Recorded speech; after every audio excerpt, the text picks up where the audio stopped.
यसमा चाहिँ सशक्त प्रतिकार गर भनेर कसरी मोटिभेट गर्ने, आत्मबलमा अर्को कसरी जगाउने भनेर हामीले केन्द्रीय स्तरमा चाहिँ हाम्रो साधन स्रोतले भ्याएसम्म हामीले एउटा चाहिँ 27 वटा आबद्ध सङ्घका साथीहरूलाई राखेर चाहिँ यो भनेको यो हो, हामीले बुझेका कुराहरू उहाँहरूलाई सेयर गर्यौँ। किनभने हामीहरू हरेक जिल्ला र हरेक इकाइमा हरेक प्रतिष्ठानमा हामीहरू केन्द्र नपुग्न सक्ने हुँदाखेरि हामीले चलायमान गर्ने हाम्रा हात खुट्टा भनेको 27 वटा आबद्ध सङ्घ हुन् र त्यहाँको लिडरहरूले बुझेपछि आफ्नो आफ्नो संरचनामा उहाँहरूले चाहिँ यो फेरि 2 बाट 4, 4 बाट 6 भएर चाहिँ जान्छ भनेर हामीले एउटा चाहिँ आफ्ना आबद्ध सङ्घलाई सँग बसेर छलफल गऱ्यौँ, अन्तर्क्रिया गऱ्यौँ। भनेपछि एउटा चाहिँ हामी भनेको प्रेसर गर्ने र लबिङ गर्ने ठाउँमा छौँ, हामी पोलिसी इन्टरभेन गर्ने ठाउँमा छैनौँ। तसर्थ हामीले सांसदज्यूहरूलाई बोलाएर नेपालमा भएका विद्यमान कानुनमा यो कुराहरू छन् र यो अभिसन्धिमा यो कुराहरू छन् र यो कानुनहरूले यो वर्ग छुट्याएको छ, हाम्रा यी खालका साथीहरू चाहिँ यसमा परेका छैन, त्यसकारण यो ग्यापलाई मिलाएर कसरी गर्ने हो, मिलाएर चाहिँ हामीलाई गाह्रो चाहिँ छैन। तर यो 190 अभिसन्धिले जुन कुरा बोलेको छ त्यो कुराहरू सबै नेपालका विद्यमान कानुनमा परेका छैनन्, त्यसकारण यो गर्नुपर्छ भनेर हामीले चाहिँ सांसदज्यूहरूसँग हामीले छलफल गर्यौँ। र तेस्रो भनेको चाहिँ हामीले अहिले टाइपाइटेड हाम्रो लाइन मिनिस्ट्री र होमबडी श्रम मन्त्रालय, हाम्रो रोजगारदाता, हाम्रो ट्रेडका साथीहरू बसेर एउटा टाइपाइटेड अन्तर्क्रिया पनि गरेर 3टै फेज हामीले सकेर चाहिँ अब कसरी गर्ने त हामीसँग तलसम्म जान हामीसँग साधन स्रोत छैन। हाम्रा यो राष्ट्रिय सम्मेलन भनेको हाम्रा सबै नेताहरू महाधिवेशन प्रतिनिधि आउने बेलामा यो चाहिँ एउटा चाहिँ हामीले यो कुरा चाहिँ अलिकति हामीले बुझेको कुराहरू चाहिँ सेयर गर्न जरुरी छ भनेर यो टपिक राखिएको हो।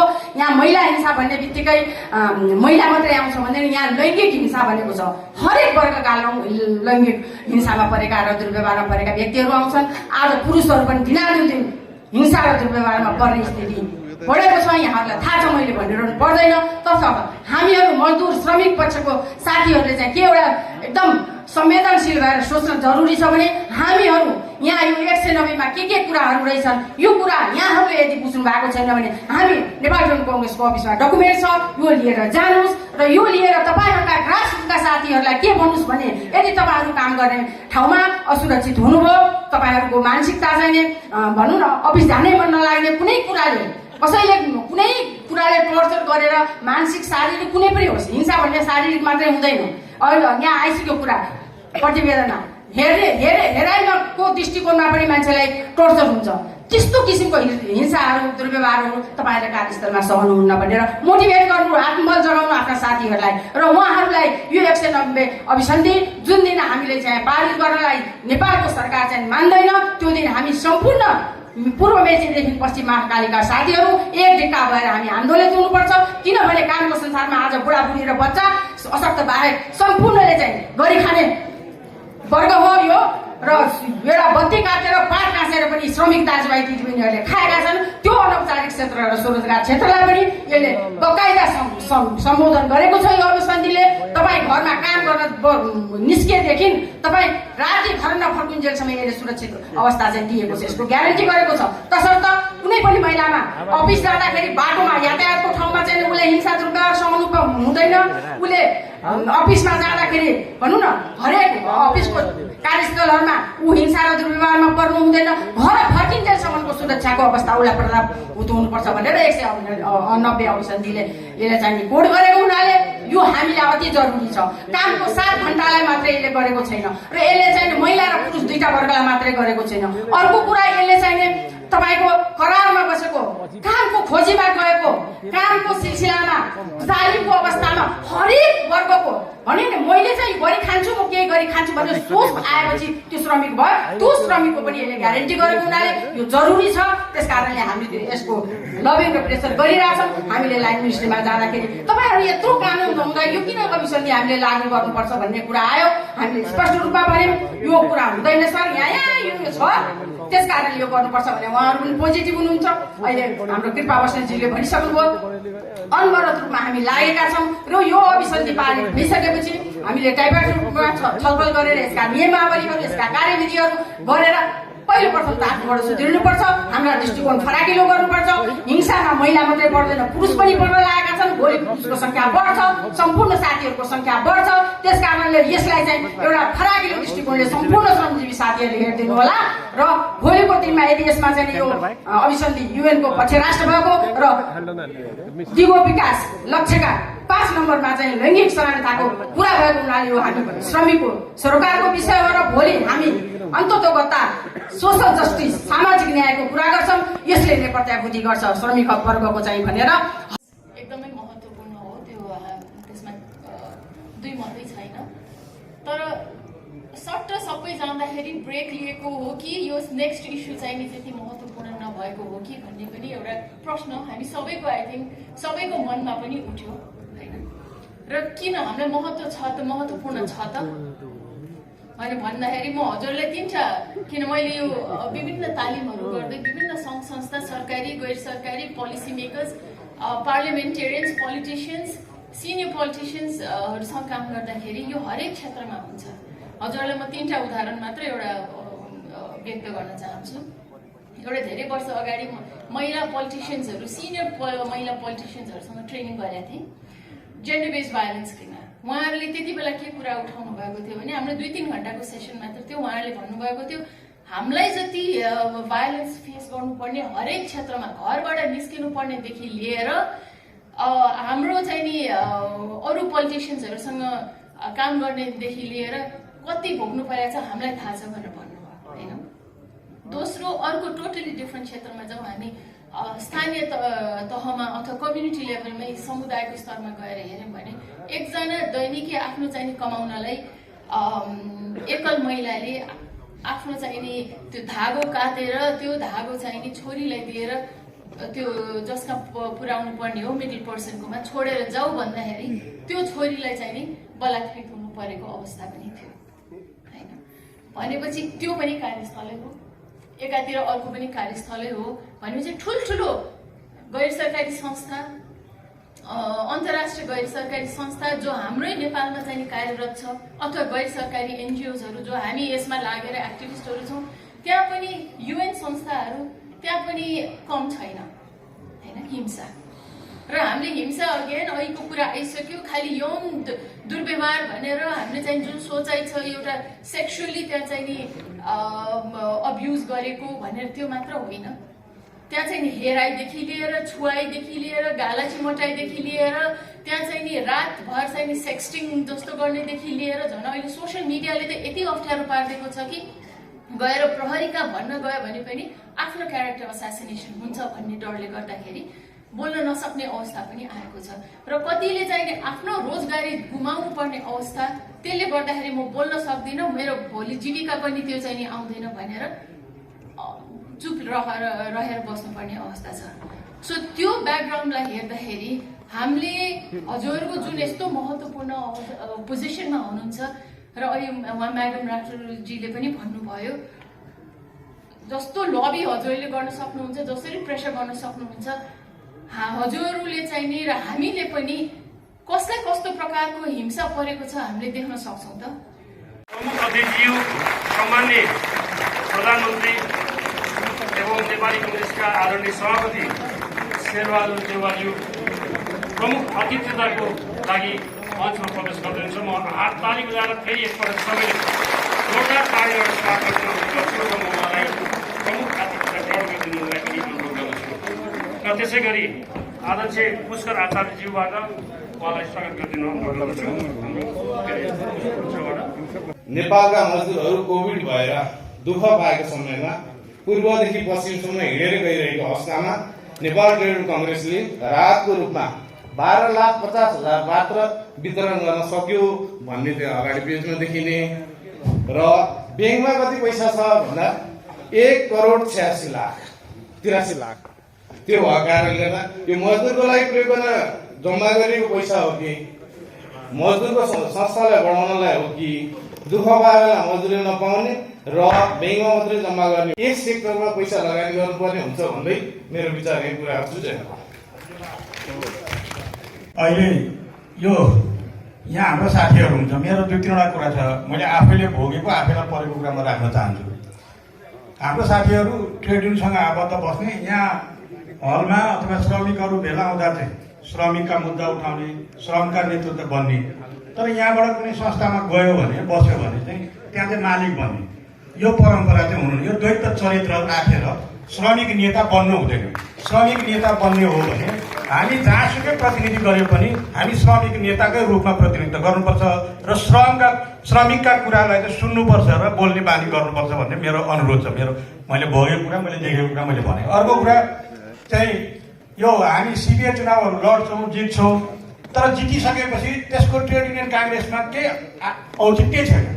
खोजिँदा पनि खोजिँदैन, सोद्धा पनि सोधिँदैन। अन्तिम चरणमा आएर टिकट वितरण गर्दाखेरि पार्टीले हाम्रा शिक्षक साथीहरू, निजामती कर्मचारीलाई बहिष्कार गरिदिनु भयो। यसको लागि केन्द्रीय कमिटीले के लबिङ गरिराख्नु भएको थियो र के गरिराख्नु भएको छ र आगामी आउने चुनावमा यहाँहरूको लागि यहाँहरूले के सोच्नुहुनेछ, एउटा प्रश्न। अर्को चाहिँ विभिन्न विभाग देखियो, विभिन्न विभागमा नेतृत्व गर्ने आदरणीय व्यक्तित्व महोदयज्यूहरू, यहाँहरूले विभिन्न विभागमा के कस्ता कामहरू गरिराख्नु भएको छ, एउटा प्रश्न यहाँहरूलाई। अर्को मेरो प्रश्न, विभिन्न क्षेत्रमा काम गर्ने स्वास्थ्य सहकारी भन्ने पनि मैले शब्द पाएँ, स्वास्थ्य शिक्षामा काम गर्ने महिला, विशेष गरेर महिला दिदीबहिनीहरूलाई अहिले पाउने श्रमको उहाँहरूले एकदमै निम्नमा काम गरिराख्नु भएको छ। यसको लागि हाम्रो नेपाल ट्रेड युनियन काङ्ग्रेसले के लबिङ गरिराख्नु भएको छ, यसको उत्तरको प्रतीक्षामा हामी छौँ। यसको लागि म केन्द्रीय समितिसँग अनुरोध गर्छु। यस्ता सम्पूर्ण अरू पनि साथीहरूको यहाँ विभागहरूमा नाम देखेँ, उहाँहरूलाई पत्र दिएको छ कि छैन, उहाँलाई जानकारी छ कि छैन। किताबमा मात्रै आज मात्रै किताबमा पढ्न पाएको छु, ठिकै छ, खुसी लागेको छ।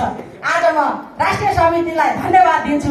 आज पर्मिला ढुङ्गानाको यो बुकमा आज राष्ट्रिय समितिको यो राष्ट्रिय सम्मेलन हुँदै गर्दा सम्मेलनको बुकमा पर्मिला ढुङ्गानाको नाम समावेश गरिदिनु भएकोमा यहाँ राष्ट्रिय समितिलाई मुरी धन्यवाद दिन चाहन्छु। र यहाँ कुराहरू उठिसक्यो, विभागले अघि पनि मैले भने, फेरि पनि भन्न त चाहिनँ, तर यहाँले यस्ता कुराहरू हुँदै गर्दा सम्पूर्णलाई जानकारी दिने, विभागहरूलाई दिएको गठन मात्रै होइन, उनीहरूलाई जिम्मेवारी दिएर के काम गर्यो त, कुन विभाग कतिको सक्रिय छ त, त्यो किसिमको कुराहरू यहाँ कुनै विभागले गरेको त होला नि, कुनै काम गरेको होला, त्यो कामहरू उठाइएको छैन। यस्ता कार्यक्रममा, यस्ता बुकलेटहरूमा त्यस्ता कुराहरू उठाइदिनु हुन म अनुरोध गर्दै मैले अरू धेरै कुरा राखिनँ। महिलाहरूलाई विशेष गरेर युवा र महिलाको विषयमा तपाईँहरूले बढीभन्दा बढी, अघि यहाँ कुरा उठेको छ, युवाहरू अब ट्रेड युनियन भनेपछि जान चाहिरहेका छैनन्। नयाँ युवाहरू ट्रेड युनियनमा सहभागी हुन चाहिरहेका छैनन्। त्यसले गर्दा युवा र महिलाहरूलाई कसरी ट्रेड युनियनमा लैजाने भन्ने कुराहरू पनि यो महासचिवको पटिमा भइदिएको भए राम्रो हुन्थ्यो होला। त्यो कुरा यहाँ देखिएन। र अन्तमा सम्पूर्णलाई फेरि धन्यवाद दिँदै मेरो एउटा सुझाव हो, यो मेरो जिज्ञासा हो, अन्यथा नलिदिनु होला। के छ भने काङ्ग्रेसको सङ्गठनमा कस्तो छ भने यहाँ बोल्यो भने भोलिदेखि त्यो आँखो हुन्छ, तारा हुन्छ, त्यो तारा नबनाइदिनु होला। मैले यो काङ्ग्रेसमा यो एउटा सिस्टम छ क्या, जो बोल्छ त्यो बोल्यो कि बोल्यो, त्यसलाई कुनै ठाउँ पाउँदैन। आजसम्म पनि बर्मिला बोलेको त्यही छ। यहाँ मैले यहाँहरूबाट राखेँ। धन्यवाद। जय नेपाल।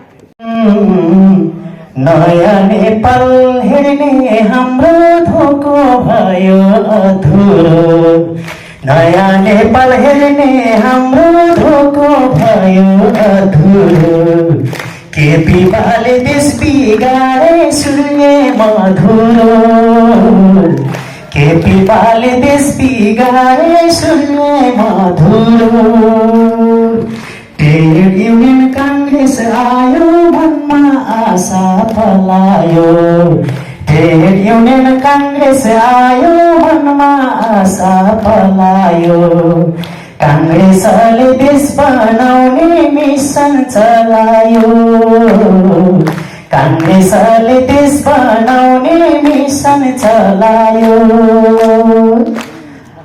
हामीले चाहिँ सांस्कृतिक कलाकारी सङ्घको तर्फबाट यो गएको स्थानीय चुनावमा हामीले अलिकति चुनाव केन्द्रित गीत बनाएको थियौँ र ती गीत मध्येको एउटा गीत म यहाँहरूसँग चाहिँ प्रस्तुत गर्छु। सबैजना मिल्छ भने नाचिदिनु होला, किनकि बोरिङ पनि भइरहेको छ होला सायद।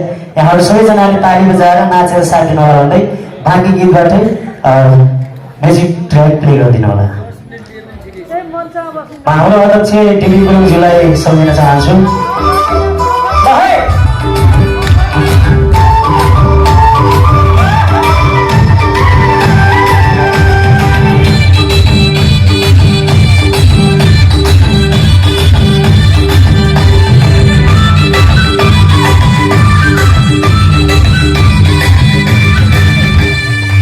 उपचार पाइन जता कोरोनाले छुँदा, उपचार पाइन जता कोरोनाले छुँदा, भ्रष्टाचारले सीमा नाग्यो केपी सरकार हुँदा, भ्रष्टाचारले सीमा नाग्यो केपी सरकार हुँदा,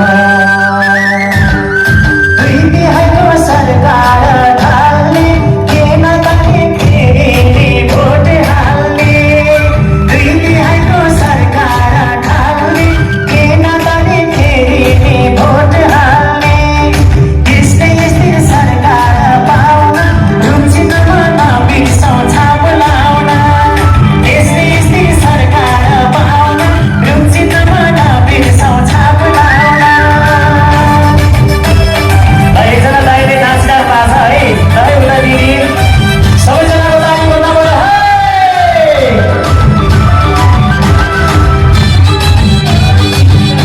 हामी उत्सवको समयमा छौँ किनकि 2 दिने सम्मेलन छ।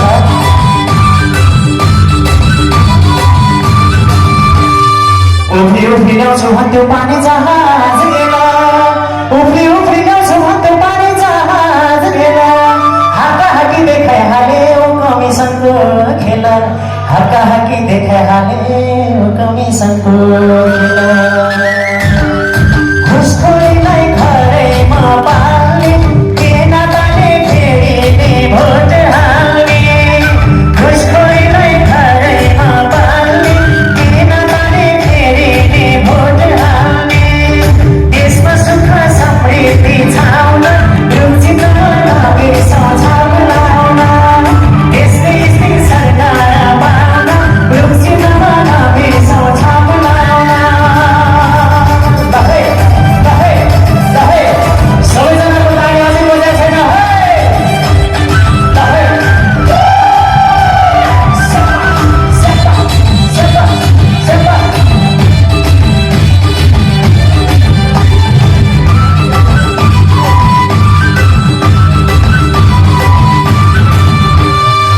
देशमा सङ्कट आउँदाखेरि नेतृत्व खोज्ने, देशमा सङ्कट आउँदाखेरि नेतृत्व खोज्ने, परि आउँदा काङ्ग्रेस पछि हट्दैन है कहिले, परि आउँदा ट्रेड युनियन हट्दैन है कहिले।